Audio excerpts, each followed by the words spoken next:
Daniel 11, irmãos, versos 1 ao 4.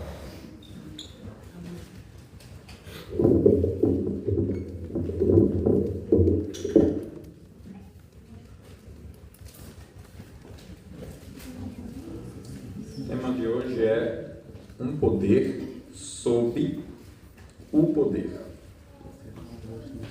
Um poder sob. Você sabe que sob é uma preposição que significa abaixo. Sobre é acima, né? Viu, crianças? Sob é quando está embaixo. Sobre quando está em cima. Não, então é um poder indefinido. Pode ser o poder da igreja, pode ser o poder do Estado, poder político, poder econômico, poder da comunicação, poder cultural. Um poder indefinido sobre o único poder, debaixo do único poder. Nós vamos falar sobre isso. Falando então da soberania de Deus sobre os reinos da terra. Você prestou atenção no que nós cantamos, né? Deus é o Rei da Glória, Cristo é o Rei da Glória e Ele governa soberanamente. E eu gostaria de pastoralmente orientar que nós leiamos e ouçamos a voz do Senhor, reconhecendo essa mensagem é para mim, para nós todos, mas para mim, pessoalmente, cada um pensando assim. Porque você pode pensar assim, soberania de Deus sobre os governos, até uma criança sabe que Deus governa sobre tudo, aqui na igreja, eu concordo, até uma criança aqui na nossa igreja sabe desse tema. Mas você acha que Daniel não sabia? E nem por isso Deus deixou de ensinar essa lição a um homem naquela idade. Ele ensinou essa mesma lição que nós aprenderemos hoje, porque Ele conhece o nosso coração e Ele sabe até que nível está a nossa dependência. Muitas vezes a gente acha que já está dependendo 100% de Deus e quando menos espera, um nervosismo, uma agitação, uma ansiedade revela que não é? Então, para que nós descansemos no Senhor, Deus vai falar conosco. E se você pensar assim, eu não preciso aprender, você não vai se deixar ser ensinado, né? Vamos ler então juntos esses 4 versos de Daniel 11, versos 1 ao 4. Mas eu, no primeiro ano de Dario o Mede, me levantei para o fortalecer e animar. Agora eu te declararei a verdade. Eis que ainda 3 reis se levantarão na Pérsia, e o quarto será acumulado de grandes riquezas, mais do que todos, e tornado forte por suas riquezas, empregará tudo como o rei da Grécia. Depois se levantará um rei poderoso, que reinará com grande domínio e fará o que lhe aprover. Mas no auge do seu reinado, o seu reino será quebrado e repartido para os 4 ventos do céu, mas não para a sua posteridade, nem tampouco segundo o poder com o que reinou, porque o seu reino será arrancado e passará a outros fora de seus descendentes. Oremos, ilumine-nos, Senhor, pelo Teu Espírito, e ajude-nos a termos nossas disposições e pensamentos santos, que Te glorifiquem e que os nossos desejos, as nossas vontades, os nossos sentimentos sejam todos para o Senhor, para o Teu inteiro agrado, de maneira que ouçamos a Tua voz para vivermos por ela e que melhoremos daquele cristianismo que vivemos semana passada e nas semanas anteriores.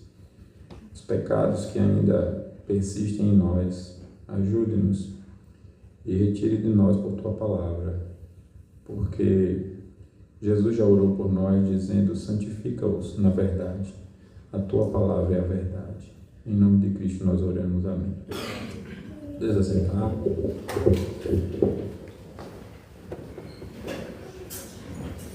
Estamos então aqui no terceiro ano de Ciro, rei da Pérsia, e Daniel, o servo fiel, recebe a visão celestial.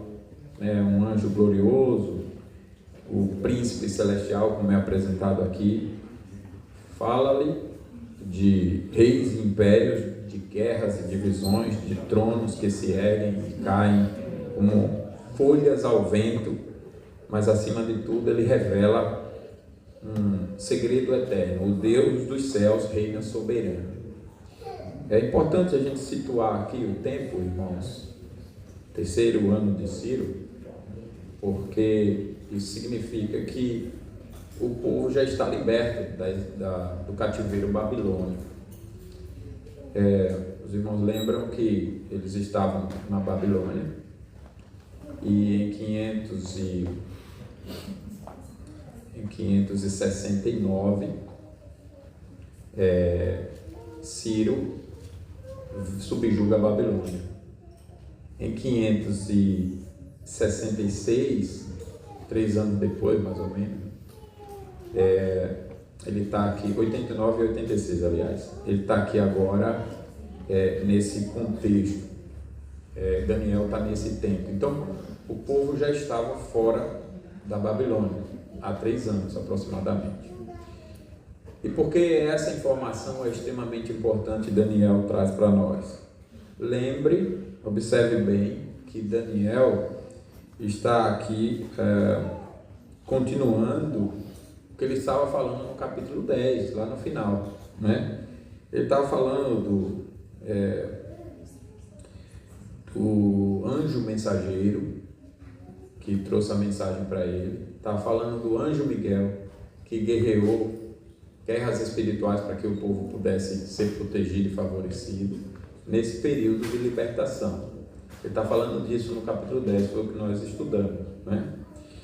E aí você pode estar pensando, sim, mas nós começamos lendo aqui no primeiro ano de Dario, e o senhor está lendo aqui no terceiro ano de Ciro, porque justamente nós estamos no capítulo 10, continuando. E aqui é a fala do anjo. Isso que nós lemos é a fala do anjo, é a continuação do final do capítulo 10. É o anjo quem está falando com Daniel, vocês entenderam isso? Então ele está se referindo a um tempo anterior. O anjo está dizendo sobre um tempo anterior. Olha, no terceiro ano de Ciro, aliás, no primeiro ano de Dario, mas ele estava ainda lá no capítulo 10, iniciando o terceiro ano de Ciro, ou no terceiro ano de Ciro. Portanto, 3 anos depois da libertação. Só para a gente prestar atenção já nesse tempo aqui. O tempo que nós estamos é o terceiro ano de Ciro, porque é a continuação do capítulo 10. Daniel está nesse tempo. Mas o anjo está falando de outro tempo anterior, que era o primeiro ano de Dario. Certo? O anjo está falando sobre esse tempo. E isso é importante também para a gente saber que o povo, estando fora, estava com uma expectativa. A expectativa que o profeta Jeremias e outros disseram, e o próprio Daniel, por revelação, disse, de que Deus restauraria seu povo, libertaria daquela escravidão, daquele cativeiro, e restauraria seu povo. Portanto, uma expectativa de redenção, libertação. E o povo seria restaurado em sua cidade. Os muros seriam reconstruídos, significando segurança. O templo seria reconstruído, significando a adoração e a presença de Deus, restaurado ali com o povo. Um povo que ficou 70 anos no cativeiro, agora cria essa expectativa. Só que após essa libertação, Daniel tem uma visão de que virão ainda outros conflitos, outros poderes, e que a luta não seria assim simples. E ele, como nós vimos no capítulo 10, se prostra sem força, clama ao Senhor. Na verdade, ele não conseguia nem falar, né? É quando o anjo toca e fala com ele. Primeiro toca, mostrando que a restauração diante da glória divina, ainda que fosse o anjo ali, no primeiro ser era Cristo, a gente já definiu isso, mas no segundo momento é um anjo. Deixa claro, até dá o nome do anjo, né? Mas mesmo assim não deixa de se manifestar da glória divina. E essa glória faz o homem prostrar-se. Você está diante de um ser enviado por Deus do céu? Você está diante do quê? É um anjo, é uma criatura, mas você está diante da glória divina que acompanha esse ser. E nós aprendemos que o ser humano se prostra diante disso. E que Deus restaura progressivamente. Deus então levanta Daniel, dá a Daniel a condição de falar, foi o que nós vimos no capítulo 10. Daniel então clama ao Senhor, porque ele imagina que o povo ainda seria subjugado no mesmo cativeiro. Deus vai consolar Daniel, vai orientar e ele revela o que vai acontecer. E essa primeira lição, nós vamos dividir ainda aqui o sermão, mas essa primeira lição já é grandiosa para nós. Deus revelar o que vai acontecer, mostra como Deus nos trata com tanta consideração, né? Ele não nos quer vivendo cegamente, sem conhecimento das coisas, e até o futuro ele nos revela, né? Daniel então ficou sabendo o que aconteceria diante das perspectivas equivocadas que a sua mente poderia alimentar. Porque sai do cativeiro com a esperança, uma perspectiva de restauração, e ele não está vendo essa restauração. O que significa tudo isso? E então Deus vem com a mensagem e diz o que é, explica e mostra o que vai acontecer e qual é o significado espiritual. Isso é uma demonstração de profunda consideração. E isso consola o povo, consola Daniel, reorienta a vida. Porque ele olha assim, ainda que aos meus olhos essa restauração não esteja como eu imaginei, mas ela está acontecendo porque a restauração da qual Deus está falando é outra. É espiritual e completa. Ela está em processo. Deus soberanamente está conduzindo. Isso, além da consideração, consola o coração. Porque você é reorientado a não olhar, não viver pelas perspectivas equivocadas de sua mente. Querer subjugar a relação com Deus aos seus sentidos. Visão, audição, paladar, olfato e tato. Você não se limita a isso. Você vai além do que os seus olhos podem ver. Porque Deus disse, né? A restauração completa é Jesus. Por isso que a gente tem o capítulo 11 falando desses reis e mostrando essa redenção progressiva, apenas representativa de uma redenção final. Aí o capítulo 12 é maravilhoso, irmãos. Como é maravilhoso, cheio de frases. Eu vou até destacar algumas hoje já, cheio de frases assim tão maravilhosas. Deus mostrando, virá uma redenção final. E é para essa redenção final que tudo isso está apontando. E é para lá que a gente deve olhar. E isso, Daniel, profeta, um homem bem preparado nas Escrituras, estava sendo agora por Deus reorientado, ensinado, explicado, né? Tendo a explicação de Deus ali, a revelação de Deus do seu mistério, para que Daniel tivesse o olhar correto diante de toda aquela circunstância e também transmitisse isso ao povo e o povo vivesse por essa perspectiva espiritual e não pelos que os olhos pudessem ver. Não obstante, Deus também age, nós vamos ver isso com relação às circunstâncias ali que o povo está passando diante de toda aquela guerra, aqueles reis que se levantam, tanto a situação presente quanto situações futuras. E eu estava falando que isso é uma demonstração de profunda consideração e é um consolo para nós, né? Um consolo. E aí, providencialmente, Deus me deu a experiência essa semana, mais precisamente ontem, de eu ouvir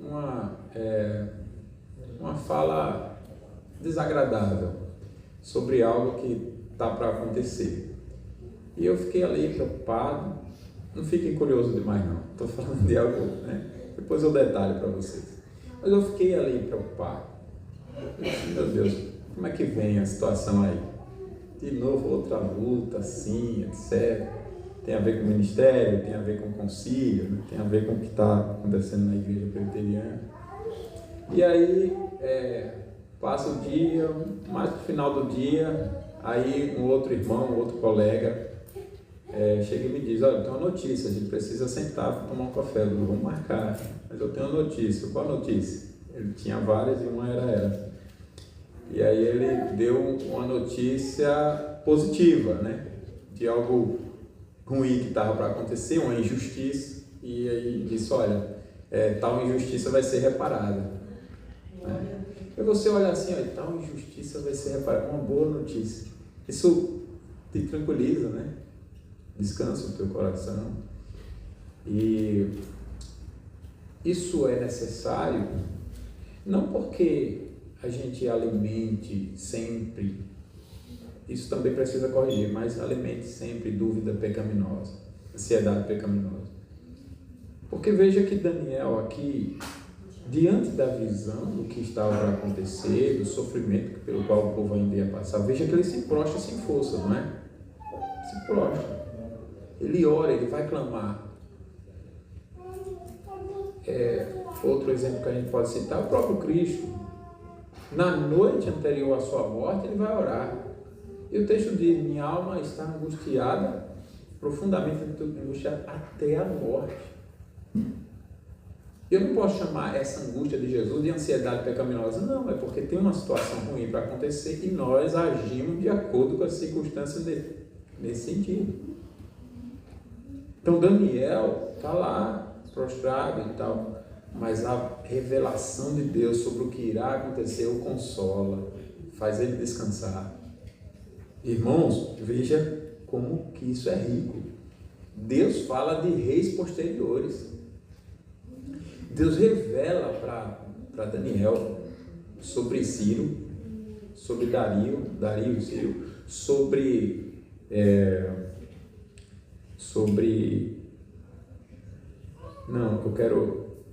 Epifânio, sobre Artaxerxes, ou Xerxes, sobre Alexandre o Grande.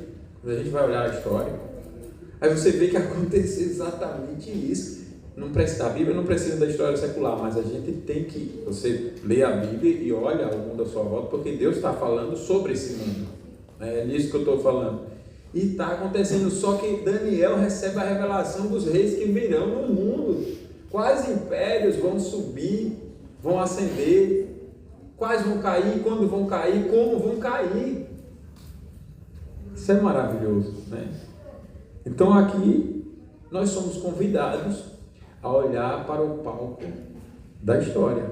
Reis persas, com suas coroas reluzentes, marcham em procissão. Um rei poderoso como Alexandre o Grande surge como um leopardo, que é como a palavra de Deus compara, né? Um leopardo, ou seja, conquistando o mundo rapidamente. E em um piscar de olhos, com a mesma rapidez, por isso o leopardo, com que ele acende, ele também cai, é despedaçado, dividido entre generais que lutam como cães famintos. Mas quem move, irmãos? Quem é que move essas peças do tabuleiro sem violentar a vontade humana? Quem levanta reis e depois os faz tombar? É o Senhor dos Exércitos, o Rei dos Reis, que diz, eu sou o Alfa e o Ômega, o princípio e o fim. E nós precisamos olhar para essa realidade, crer nessa realidade, confiar e depender dela. A palavra final não está nos reis que são levantados por Deus, mas está no Deus que os levanta. Os levanta para os abater. E eles não sabem, muitas vezes, não têm ideia, por isso que falam tão arrogantemente. Como o atual presidente aqui do Brasil, vai lá na China e fala um monte de coisa, de bobagem. Aí volta e fala outra bobagem toda. Eu quero controlar a comunicação toda. Você não controla nem sua vida, rapaz. Tua mulher está mandando em você. Está aí como comandado pelo sistema. totalmente no comando do sistema para fazer o que o sistema quer. Agora Deus não. Deus controla tudo e todos. Ele levanta e ele abate. Então, irmãos, em um mundo de caos, onde nações se agitam, economias tremem e os homens poderosos se vangloriam, esses 4 versos nos chamam a erguer os olhos para o trono eterno, para o Deus dos céus. E nós vamos meditar hoje em 3 verdades, 3 pontos. A soberania de Deus sobre os reinos da terra, a proteção do Senhor sobre o seu povo e a promessa de vitória em Cristo, que é o nosso Rei dos Reis. E que o Espírito Santo então nos ilumine os nossos corações para aplicarmos essas verdades aos nossos dias. Se nós não temos vivido fielmente essa realidade, nós precisamos reconhecer. Por exemplo, quando diante de circunstâncias difíceis, de repente, aqui tem quem viva do comércio, e muitas vezes nós somos tentados a não sermos honestos em alguma medida. Quando a gente não olha para Deus governando, a gente vai querer ir na desonestidade mesmo. Se eu não for assim, não vai ter jeito, então todo mundo faz, eu vou fazer. Então, mas não é assim. Isso é sinal de que eu não confio na soberania de Deus. Todo mundo faz, porque não quer Deus. Mas eu vou fazer do jeito de Deus, porque eu sou de Deus. Deus proverá, né? Eu confio no Senhor, eu não vou mentir. Eu não vou ser infiel, eu não vou ser desonesto, eu não vou ser adúltero. Adúltero não é só uma palavra aplicada às relações íntimas, né? Adúltero. Não vou adulterar um documento, não vou adulterar uma situação, nada. Eu vou ser honesto, fiel em tudo. Porque eu confio na soberania de Deus sobre todas as coisas. Eu confio que Deus protege o seu povo. Olhai para as aves do céu, não semeiam, não colhem, nem ajuntam em celeiro, contudo o vosso Pai Celeste as alimenta. Olhai para o lírio do campo, nem Salomão com toda a sua glória se vestiu como qualquer dele. Se Deus faz assim com as aves, com a criação, quanto mais a vocês não valem mais para Ele, que deu seu Filho, muito mais valemos. Não o valor nosso, o que Ele mesmo deu, e é para esse valor que nós devemos olhar. Não valeis vós? Portanto, não estejais ansiosos pelo que haver de comer, beber, vestir, porque é Deus que cuida das nossas vidas. É Deus que cuida da nossa vida. Então, o primeiro ponto, a soberania de Deus sobre os reinos da terra. O anjo aqui começa dizendo: eu me levantei para confirmar e fortalecer a Dario, o Médio. E aqui é um mensageiro celestial agindo sobre as ordens de Deus, que coloca reis em seus tronos e o remove como quem varre o pó. Essa é uma figura bem interessante, porque o anjo está dizendo: olha, eu fui fortalecer Dario. Daniel, eu fui fortalecer a Dario. O reino Medo precisava ser fortalecido na sua guerra, precisava vencer, precisava de proteção. Um povo que não tem nada a ver com Deus, assim, não tinha um relacionamento, uma aliança com Deus, mas Deus mandou um anjo, e o anjo vai dizer isso para Daniel: olha, o que aconteceu lá que favoreceu vocês e favorece vocês, foi Deus quem me enviou para ir lá ajudar Dario. Dario era crente? Não. Dario sabia dessas coisas? Não, nem Daniel sabia. Está sabendo agora quando o anjo vai falar com eles. Vocês percebem a mensagem disso aqui, espiritual para nós? Um rei que não tem nada a ver com o povo de Deus, e o anjo foi enviado para ajudá-lo. E o rei está lá. Quando você até assiste algum filme relacionado à história ou lê a respeito, aí você vê que não há nenhuma menção sobre Deus ajudando, nenhuma, né? Não há nenhuma relação. Parece que eram pessoas sobrenaturais que vieram e agiram tão singularmente. Por isso, tanta idolatria, tanto misticismo, tanta confusão. Mas aqui o texto está explicando, o anjo está dizendo, fui eu que fui lá. O sucesso de Dario fui eu. Eu que garanti o que Dario precisava. Deus então está dizendo para mim e para vocês o seguinte: não há rei na terra, bom ou ruim, que não esteja no controle de Deus. Irmãos, qualquer vento, em qualquer lugar do planeta, é Deus.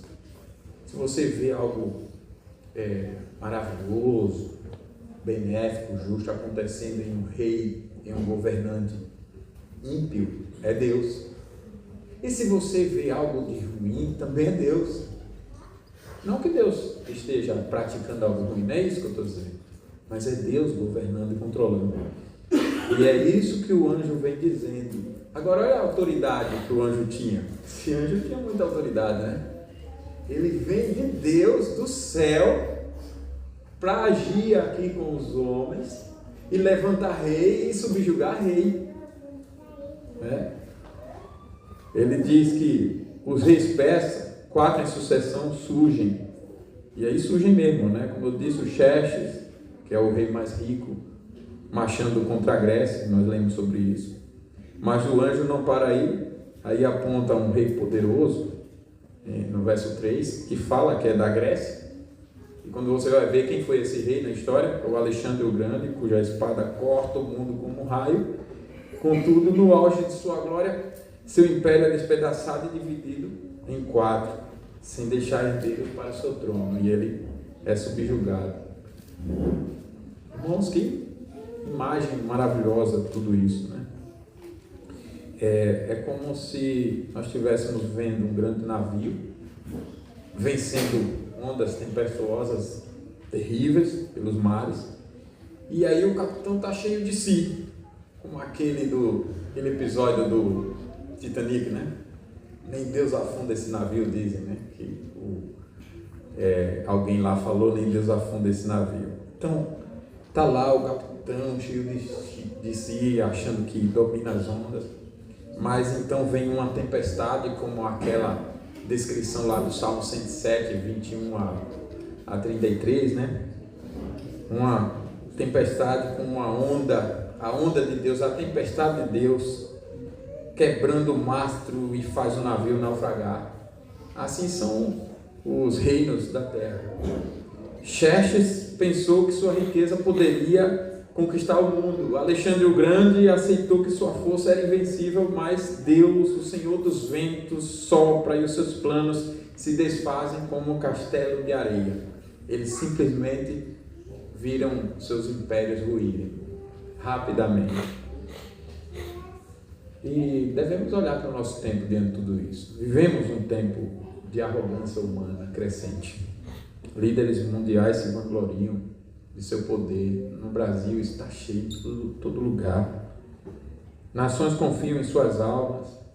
Economias se apoiam em números frágeis. E até dentro das igrejas isso está ficando assim. São os mais famosos, os mais poderosos, os com mais condições financeiras, que se orgulham, que se acham. Quero ver que mexe comigo, né? Um outro dia nós fomos tratar disciplinarmente de alguém aqui. A pessoa foi recebida numa outra igreja e o pastor que recebeu, isso é condenado na palavra e no nosso código de disciplina, ele disse: eu quero ver quem vai peitar comigo. Você vê como que é a arrogância dentro e fora da igreja. Eu vou receber e quero ver quem vai medir força comigo. Veja, esse pecado é grave. Deus tenha misericórdia de todos nós para não praticarmos esse pecado.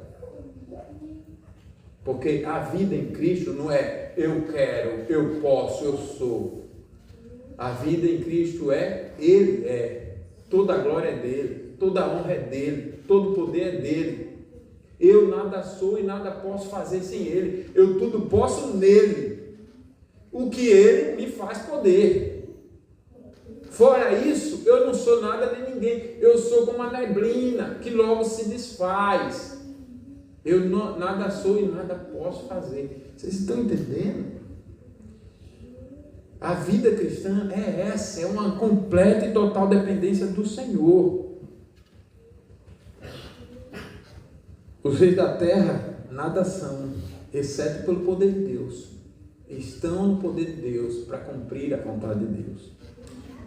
Quando então a gente vê alguma notícia, guerras, crises, quando vê alguma notícia sobre algum problema, como o caso que eu citei, pessoal, de injustiça, ainda tem outras lutas para a gente vencer, né?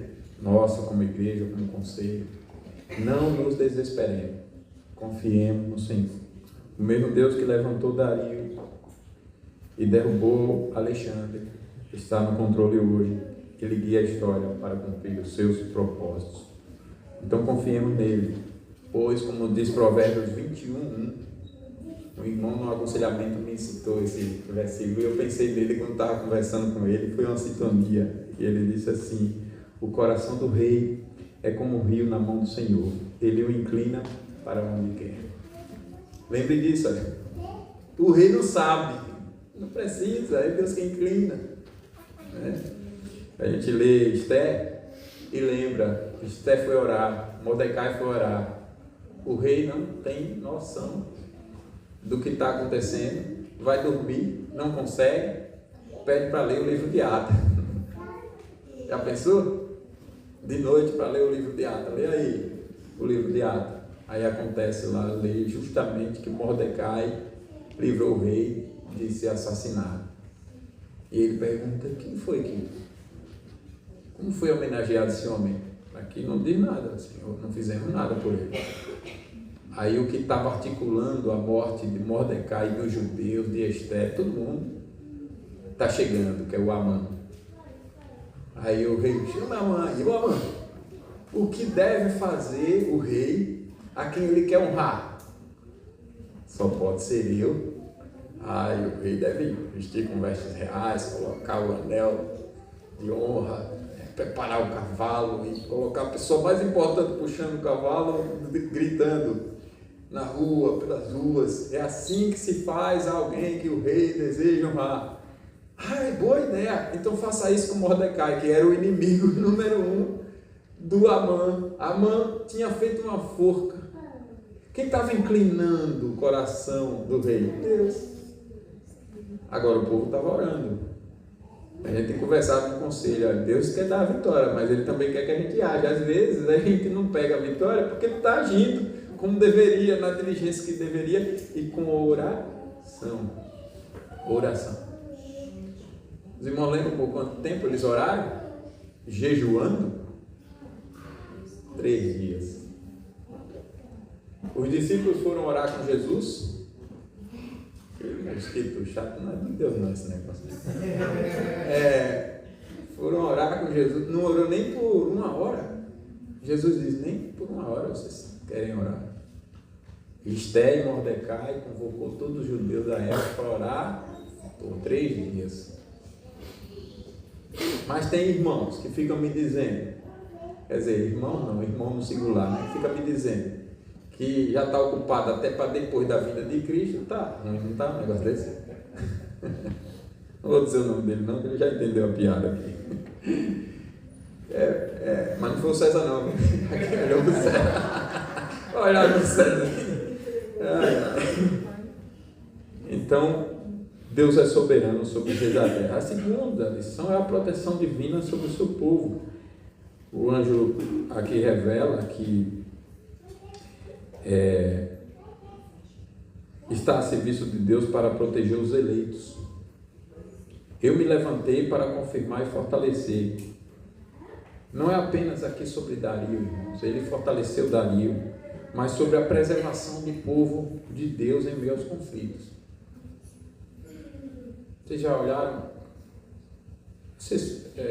Não sei se vocês acompanham algum streaming de vídeo aí que tem documentários sobre política externa, etc., política internacional. Vocês já olharam a estrutura política dos países ditadores? Eles estão se fortalecendo, né? Se unindo, se fortalecendo.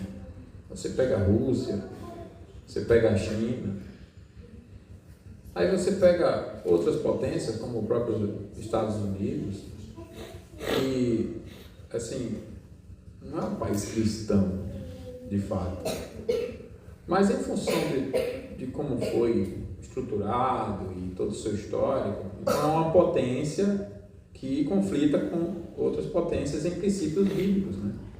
Nas ditaduras, o Estado é soberano. Nas democracias nós temos um problema também, né? Porque o povo é que é soberano e isso não é bíblico. Mas os princípios na democracia americana, por exemplo, que é a maior potência e muitos se unem a essa potência americana, são princípios bíblicos. Por exemplo, a propriedade privada. Ditadura subjuga e diz: a propriedade sua é do Estado. Você não tem direito de nada. A família. É o Estado quem diz como deve ser a família. Quantos filhos você deve ter. Ele vai estabelecer. Os filhos você tem para dar ao Estado. Por isso que desde cedo já tem que colocar numa creche para o Estado moldar o pensamento de acordo com o que ele quer. Da creche para a escola, da escola daí vai. Porque você não tem nenhuma responsabilidade, nenhum mérito sobre a criança. Esse é o pensamento do Estado. Aí você vem com esses outros princípios bíblicos confrontando. Não, família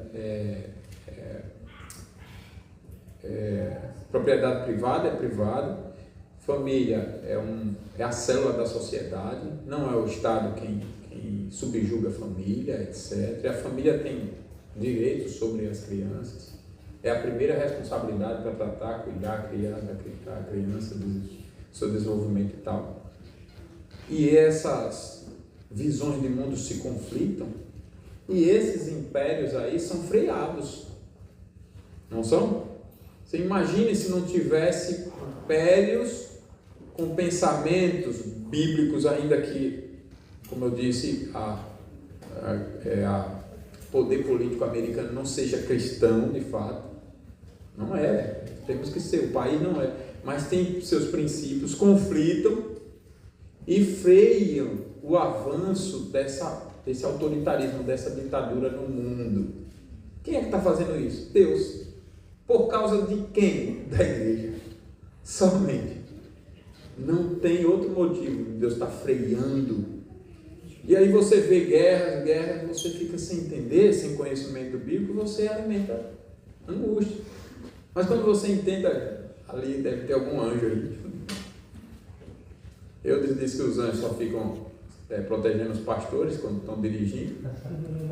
Não, tá vendo? Né? Não é bíblico, porque os anjos estão aí, né? Nas guerras, né? E você às vezes acha, não, a guerra foi porque um governo quis e o outro também quis. Não, irmãos, Deus está por trás, subjugando o reino desses conflitos para a proteção do seu povo. Então, aparece aqui o grande defensor, que é o Miguel, né? No capítulo 10, e que nos aponta para a realidade espiritual que nós temos o Rei dos Reis como defensor. Jesus disse: eis que estarei convosco todos os dias até a consumação do século. É como um pastor cuidando de ovelhas em um vale perigoso, cheio de lobos, e ele não deixa uma única ovelha desprotegida, desamparada. Com o seu cajado ele as defende, e assim é Deus conosco, com o seu povo. Quando os persas governavam, quando Alexandre conquistava, quando Antíoco Epifano profanava o templo, Deus enviava os seus anjos para guardar Israel, e hoje, em Cristo, Ele nos guarda com um poder ainda maior.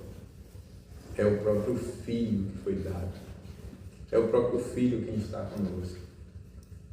Se Deus é por nós, quem será contra nós? Ninguém. A resposta é óbvia. Hoje, então, irmãos, nós enfrentamos lobos modernos. Tentações, dúvidas, perseguições sutis no trabalho, na escola, né, na sociedade, dentro da igreja. Nós enfrentamos aqueles que fazem pressão através de uma cultura que zomba da fé. Mas ouçam bem a promessa de Deus, de Daniel. Deus designou um príncipe para Daniel e o povo. E para nós, Deus designou Jesus, o Rei dos Reis, o Senhor dos Senhores. Ele é o príncipe da paz, né? O seu nome é Maravilhoso Conselheiro, Deus Forte, Pai da Eternidade, Príncipe da Paz. Que maravilha! Ele enviou para nós mais do que um anjo, o anjo soberano, o anjo é o mensageiro, né? Quando então nos sentimos fracos, lembremos disso. O mesmo Deus que protegeu Daniel no exílio está comigo. Então oremos, confiemos e resistamos, pois maior é o que está em nós do que o que está no mundo. E a terceira lição é a promessa de vitória em Cristo. Nós temos uma promessa de vitória. O próprio Deus é quem deu. E Deus diz: passarão os céus e a terra, mas as minhas palavras não passarão.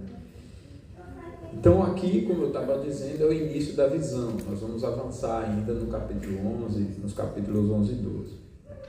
Mas aponta para um desfecho glorioso. Aqui nesse início aponta para esse desfecho lá no capítulo 12. Nós vamos ver que os reinos caem, mas os escritos no livro da vida serão salvos. Está lá no capítulo 12, verso 1. Nesse tempo se levantará Miguel, o grande príncipe, o defensor dos filhos do teu povo. E haverá tempo de angústia, qual nunca houve, desde que houve nação até aquele tempo. Mas naquele tempo será salvo o teu povo, todo aquele que for achado escrito no livro. Quem estiver no livro da vida é o salvo, é o protegido. Por isso que você tem que ter a verdadeira fé. Não brincar com a salvação. Como dizia a minha avó, antes de partir: você está preparado? Você está pronto? Precisamos estar preparados. Precisamos saber quem é Deus, quem é Jesus, conhecê-lo de verdade, sem distorções, não uma caricatura, mas o verdadeiro. Termos comunhão com Ele, termos os nossos nomes escritos no livro da vida, vivermos em novidade de vida, não dominados pelos pecados, não, mas dominados pela graça, como Paulo que disse: hoje não sou eu quem vive, mas Cristo vive em mim. Eu tenho que ver isso em mim. Eu estou vivendo novidade de vida de Deus, porque Cristo vive em mim.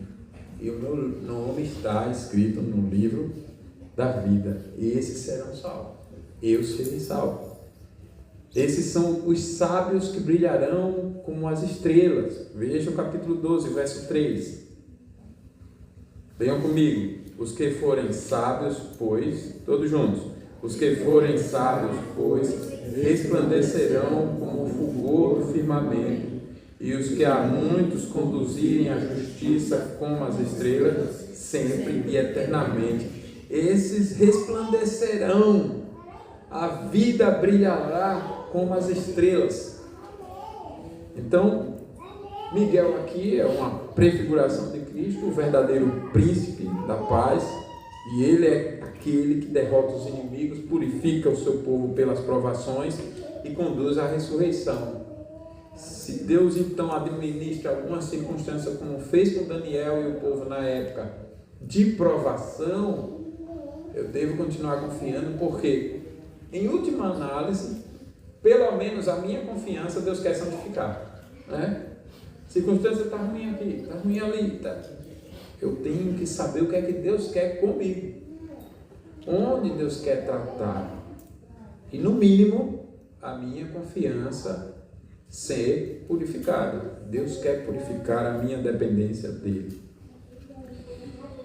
E aqui é como um exército em batalha cercado por inimigos. Eu fui pensando nessas coisas, aí eu coloquei ontem à noite, meio sem sono, assim, mas já com sono, eu coloquei O Senhor dos Anéis pela 1000ª vez, né?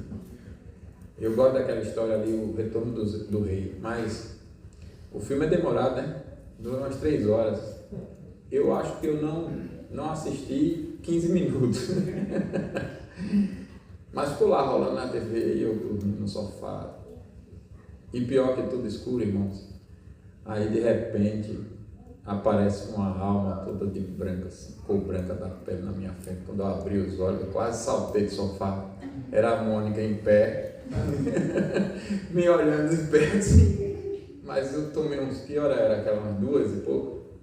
E 1 hora eu quase caí do sofá com aquele susto. Ela branca assim. Você imagina, você abrir os olhos, até sua mente reconhecer que é a esposa, já foi um século, né? Assim. E eu estou citando isso por causa do Senhor dos Anéis, né? Aí, todos aqui conhecem o Senhor dos Anéis? Porque senão a ilustração não vai ser tão interessante. Nunca assistiram lá o Retorno do Rei? Ah, rapaz, é uma mensagem tão maravilhosa ali, o Retorno do Rei, né? Jesus não é o rei que vai voltar? Então, ali o rei voltou, né? Que era o árabe. Só que eles estão na frente do império inimigo pelo Senhor do Mal, que é uma representação do diabo, né? Os seus anjos. Aí tem lá aqueles seres horríveis, aqueles monstros todos. E aí eu, pensando nessa situação aqui do povo, de Deus cercado por tantos inimigos, aí eu vi essa figura de o Tolkien pegou dessa imagem aqui, dessas imagens bíblicas, né? Porque o povo é grande, o exército que vai contra o inimigo é grande. E ele coloca bem no singular o inimigo, né? Que é o Senhor do Mal, né? Senhor do Escuro. Mas depois que a cena amplia assim e mostra que o exército inimigo, seres terríveis, gigantes enormes, monstros assim, aí o povo está tão miudinho assim, cercado por um exército muito maior. Vocês já leram lá em Ezequiel sobre Gog e Magog? Ou então em Apocalipse 20, versos 7 a 10? É semelhante ali, é como a areia da praia, assim. Você vê aquele exército enorme, meu Deus, é mais ou menos isso, a realidade espiritual nossa. Nós estamos cercados por um exército enorme. Então, a figura é essa. O general, então, parece perdido, mas de repente um cavaleiro glorioso, montado em um cavalo branco, surge com poder irresistível, dispersando os adversários. Então, esse cavaleiro, na nossa realidade espiritual, é Cristo.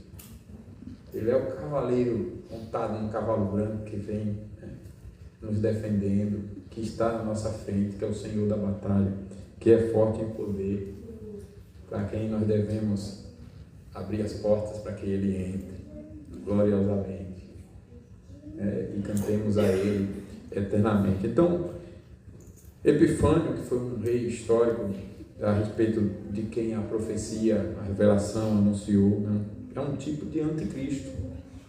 Pode ter profanado o templo, mas Cristo, o verdadeiro templo, venceu na cruz. E no tempo do fim, Ele voltará para consumar a vitória. Leia comigo o verso 4 do capítulo 12, todos juntos. Tu, porém, Daniel, vamos de novo. Tu, porém, Daniel, encerra as palavras e sela o livro, até o tempo do fim. Muitos o esquadrinharão. Sobre quem esse texto está falando? Eu e vocês. Nós fomos revelados aqui para Daniel. Lá no Tijuco, um povo vai ler essa palavra aqui. Vai estudar essa palavra. Você tinha imaginado isso? Eu e vocês aqui, citados na revelação divina. Estamos lendo o livro, conhecendo essa história que não conhecíamos, conhecendo a verdade de Deus a respeito da nossa salvação, da vitória de Cristo, da guerra espiritual. E tudo isso porque Deus nos trata, não porque merecemos, mas em altíssima conta. E porque Ele quer nos consolar, orientando a nossa trajetória, a nossa jornada, para que caminhemos sem desesperos pecaminosos. Ainda que muitas vezes, como Daniel, em nossa fraqueza, assumindo a fraqueza, pedindo: Senhor, me sustente, me ajude. Onde eu estou enxergando de maneira errada, interpretando de maneira errada, onde eu não estou me permitindo ser purificado na minha dependência do Senhor, me purifique, me ajude. Mas vivemos todos orientados por Deus, consolados por Ele, certos de sua presença, certos de seu governo, dependentes desse governo, não achando que o meu pecado, nem o pecado dos outros, nem os homens perversos têm a palavra final. Pelo contrário, quando eu não acho isso, eu atuo, eu sou ativo, eu não cruzo os braços, eu não me escondo, eu não fujo, eu sou ativo, mas confiando na palavra de Deus. Vivemos hoje um mundo que parece dominado por anticristos modernos, né? Ideologias que negam Deus, como nós estudamos com o pastor Ismael, né? Culturas que ridicularizam a verdade, tentações que seduzem os corações nas mais diversas áreas, a corrupção da igreja em todos os níveis, em tudo quanto é área. Tudo quanto é área. Essa semana eu estive no Mackenzie, e aí conversando com um colega, ele falando de um presbítero da nossa igreja, em um alto cargo, e que todos sabem que na parada gay ele sai lá vestido e fantasiado com cerveja na mão. E que ele está em top de autarquia em alguma posição. Aí eu digo: gente, se me disser quem é esse homem, eu posso sofrer processo e ser preso, mas vou lá e denuncio. Imponho isso para todo mundo ficar sabendo. Em TV, onde for, não pode. A gente precisa tomar providências. Pode se acovardar. Não pode. Aí você vê impureza em tudo quanto é lugar. Tudo quanto é lugar é a corrupção. Se você só olhar para essas coisas, você desanima. Como esse mesmo irmão, ele não é da nossa igreja presbiteriana, né? Ele é da Assembleia de Deus. Mas esse mesmo irmão me disse: meu irmão, eu conheci pastores do meio de vocês, presbiterianos, montes, e foi um mais sem vergonha do que o outro, que eu criei ojeriza de ouvir a palavra pastor presbiteriano. Como eu conheço a trajetória dele, eu imaginei, né? E eu fiquei: meu Deus do céu, não deveria ser assim. Meu irmão, esses não são verdadeiros. Ele vem aqui nos visitar, ele prometeu, né? Então ele sabe separar as coisas, ele tem amigos, pastores presbiterianos, ele sabe que nem todos são a mesma coisa. Mas você vê essas coisas, não é de doer o coração? Muito. E você sabe, não é assim. O verdadeiro cristianismo não é esse, o verdadeiro presbiterianismo não é esse. A verdadeira igreja de Cristo não é essa. Não é essa. Eu insisto falando sempre da nossa casa, porque é a nossa casa, mas eu sei, eu tenho amigos batistas, irmãos batistas, né, colegas, eu falo, pastores, que falam das suas denominações. Eu conheço essa história em outros lugares e a gente conhece a realidade humana. Mas não é para ser assim. Só que se a gente se prender a essas coisas somente e não ver o Deus que governa essas coisas, a gente desanima. Como muitos já desanimaram, não querem conversa com a igreja. Eu não sei porquê, mas nós ouvimos, eu, minha esposa e as crianças, a gente almoçando lá com o professor Wilson, pastor Wilson, que hoje está cego, né? Lá no seminário essa semana. Aí ele disse que ano passado chegou um rapaz, seminarista, muito inteligente, advogado, fora da média, etc.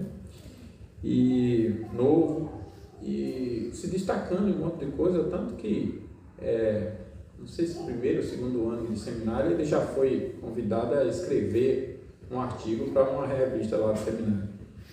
E quando foi o final do ano passado, ele foi de férias e foi surpreendido por todo o seminário, pela igreja, por todo mundo, da desistência do curso, porque foi para a igreja Igreja Católica Romana. não sei o que ele viu na presbiteriana. Aí você diz assim, é apostasia.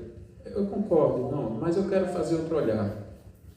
Não tem nada errado em nós mesmos. Que a pessoa vem de fora, olha assim e vê, isso aqui tem alguma coisa errada. E aí nós temos que ter um cuidado para não desanimar e não olhar o todo. Não nos alegremos com essas coisas como nós aprendemos no capítulo 10. Daniel se incomodou com toda a corrupção do povo. Esdras se incomodou com toda a corrupção do povo. Então nós não devemos ficar insensíveis. Mas por outro lado, não devemos desanimar. É Deus que controla o tempo final. Eu muito angustiado, já tem uns dias, uns meses. Aí conversando com um colega, ele disse, eu lembrei dessa frase essa semana, por isso que eu estou citando. Ele disse assim, eu falei um monte, né? Eu desabafei assim, meu irmão, a situação é essa, e aquela, e assim, e desse jeito e daquele. E aí a única frase dele foi, irmão, se alegre, tua vitória está chegando, Jesus está voltando. Pouca palavrinha, mas que me deu um conforto, irmão. Eu mesmo. E aqui eu estou dizendo essa coisa para vocês para mostrar que eu preciso dessa mensagem aqui, senão eu vacilo, né? Preciso sempre ser lembrado.